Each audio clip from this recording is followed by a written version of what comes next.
Poetika came from the word hermetica, which is an ancient teaching that came from Greece via Egypt. And it's all about self-awareness and learning different natural laws. And the Egyptian god that did depict that was a god of writing and science, and there was a lot of art to it. That's where I got Poetika from and just mixed it up. I'll define my work as more revolutionary. I like to make people think. With my words, I try to illustrate things. It's not a thing where I think about what to write, it's more on what I see. I write through observation.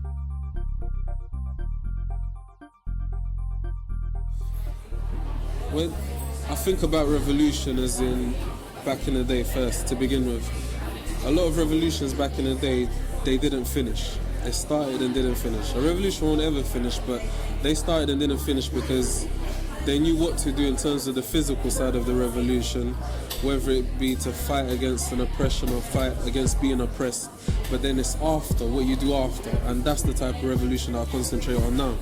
It's using your mind to create things around you. So if we take Africa, for example, when everyone decided to rebel and revolt against what was going on, they did it, cool, it was fine, but then it's what happens after. Now everyone's in poverty, everyone's got problems, and it's like, why revolt in the first place? You might as well have left it as it was to begin with. I think we should all, if something's rightfully yours, then you keep it, but it's what to do with it. It's like a relationship. You fight to get someone, that's the revolution, but then after it, you gotta fight to keep it. And revolution to me is using your mind to create the environment around you. Revolution, revolution. We speak of anger, but we're scared of revolution. Without ears of attention, these words mean nothing. Knowledge is power depending on what's done with it. I'm sure you've heard poetry like this before, but never acted on poetry like this before. This poem's about real pissy corners on the edge of council estates. It's about ghetto buildings hugging onto each other's pain, leaning on one another like loved ones, or else they'll fall like mugged ones. This poem's like an ex-partner to those in power, something they're reminded of but want to forget. It's a poem for those that live in that hood scent, smelly broke down elevators, a pile of shitty nightmares to you but a block of dreams to project victims. It's a poem like as favelas no Rio de Janeiro, bandidos and gangsters stacked on top of each other, or like gunmen in Kingston, political violence on one another. This poem's for those that live X-rated under the poverty rate. There's no profit in peace, so welcome to the poverty gate. This poem's like the G8 summit, no real outcome, just a bunch of words thrown around to decorate the room. Revolution, revolution. We speak of anger, but we're scared of revolution. The leaders know nothing, and we know as much as they know. The balance of ignorance is what equals the rivalry. See, philosophers are opinionated poets, and poets are spoken word athletes who know nothing. We exercise words but won't ever grasp its meaning. I describe my poetry as the sounds of blackness, so I guess I'm a black butterfly spreading my patterned wings across these polluted skies. We're all animals picking our herds to follow. We're owned by zookeepers who do not understand our language. However, we understand their punishment. Riots, until we can enter schools as pupils and not potential servants to society. Riots, until we're welcomed at the door and not waved at the window. Riots. This poem's about riots, rebels, and revolution, because we're suffering from a sociological pollution. Thank you.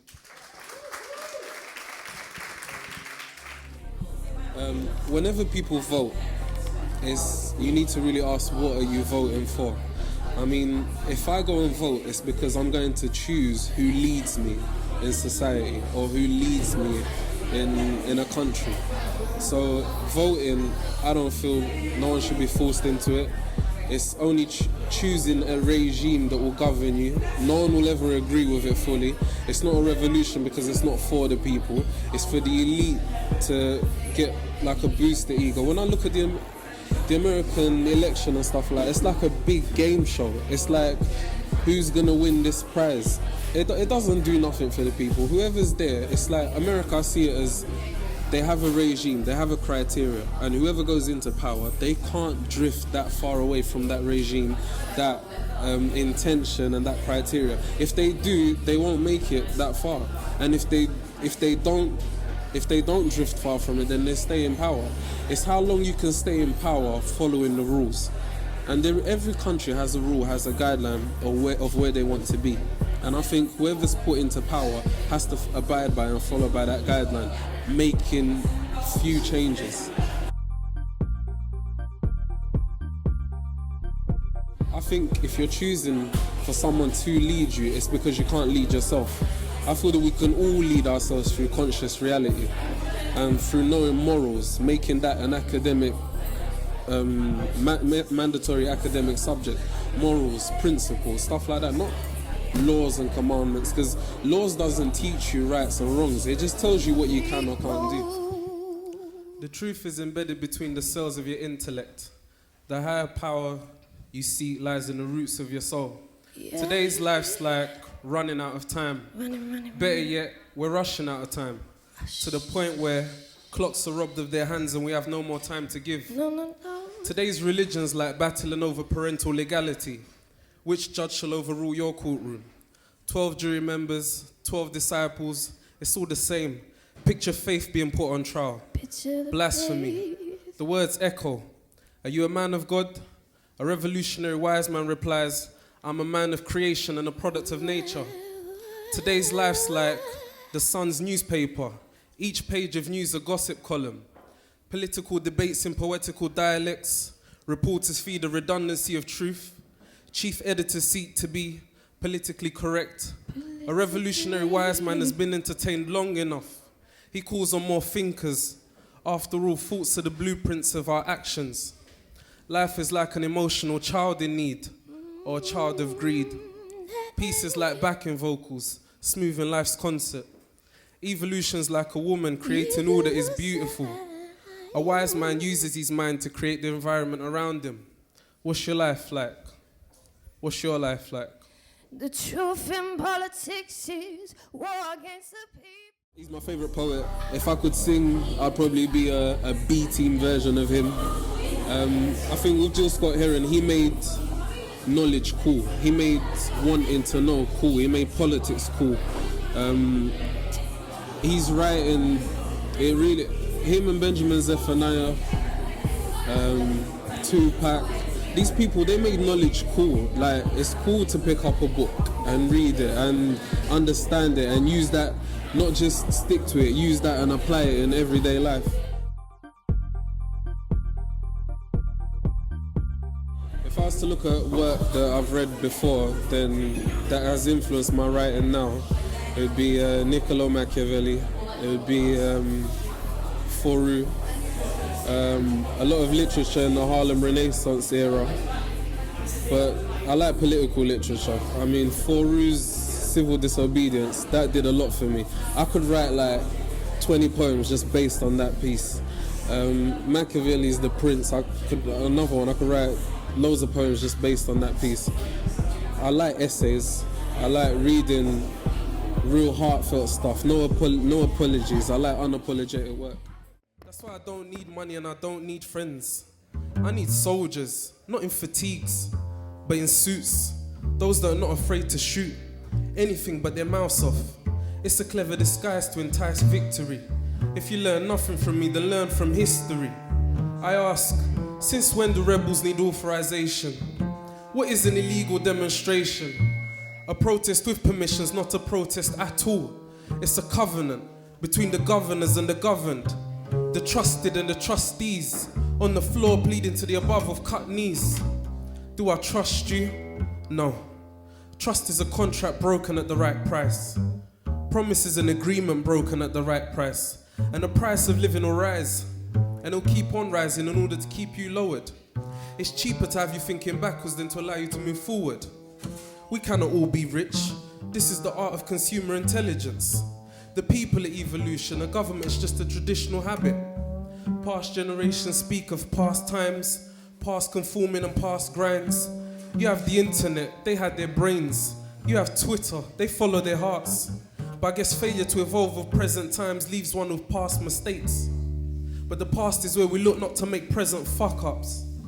Pardon my English, but a foul mouth cannot offend you more than corrupt leaders. A foul mouth can't fuck with your natural rights. It only points out your artificial wrongs. I don't need money and I don't need friends. I need enough wisdom to survive with self. If there was no money... Young Black and Angry, it's a poem for like a general feeling amongst urban communities throughout the world, internationally. If you put a people in a cage, in council estates, in hoods or in ghettos, and you keep them all in the same state of mind, sooner or later everyone's gonna break out.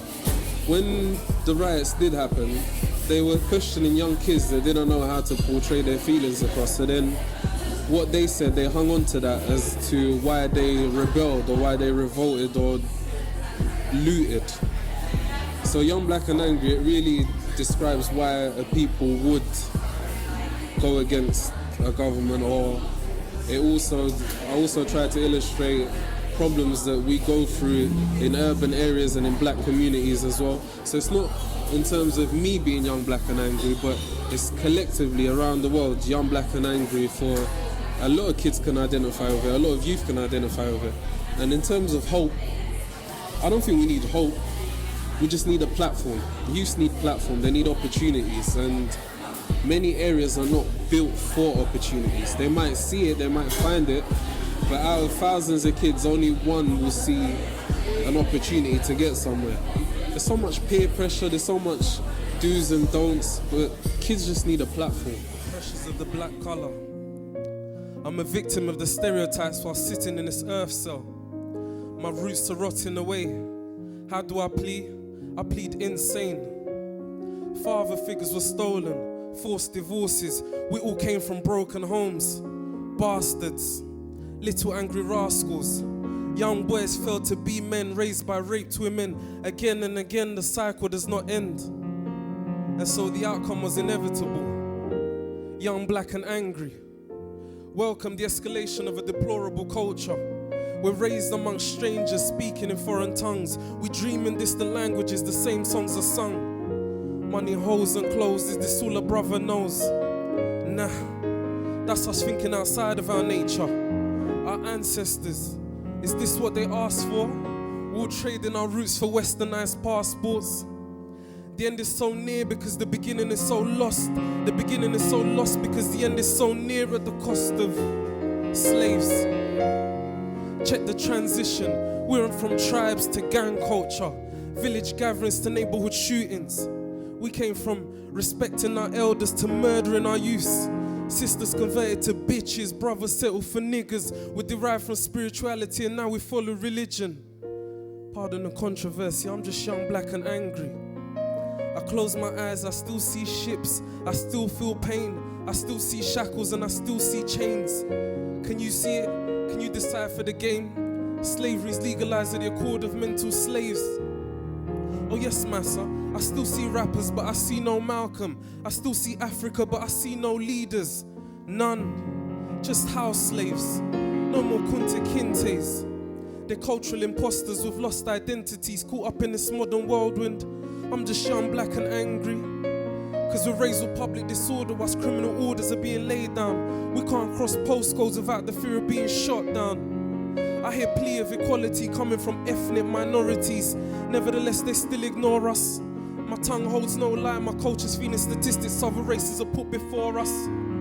Who's to blame for this eternal pain and long-term strain? It's so hard to maintain a plain frame, my stereotype remains unchanged.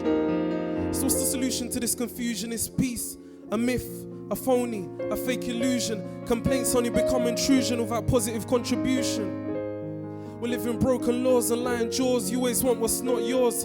Political wars across shores, knocking on innocent front doors.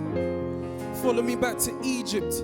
Better yet, follow me back to Kemet and bless your hell-raised child. We're raised on sin and violence, henceforth we're all wild. We live in a place where teens have guns on their waist. Uneducated young mothers cannot look their sons in their face. Where's this expedition leading? A place of confinement? Whilst 8-year-olds are armed in Sierra Leone and they're chasing blood diamonds. Ask me how we're living, I'll tell you how we're dying. It's hard to see truth when everybody's lying. Everybody wants peace, but nobody's trying. I'm just young, black and angry. I'm just young, black and angry. Thank you.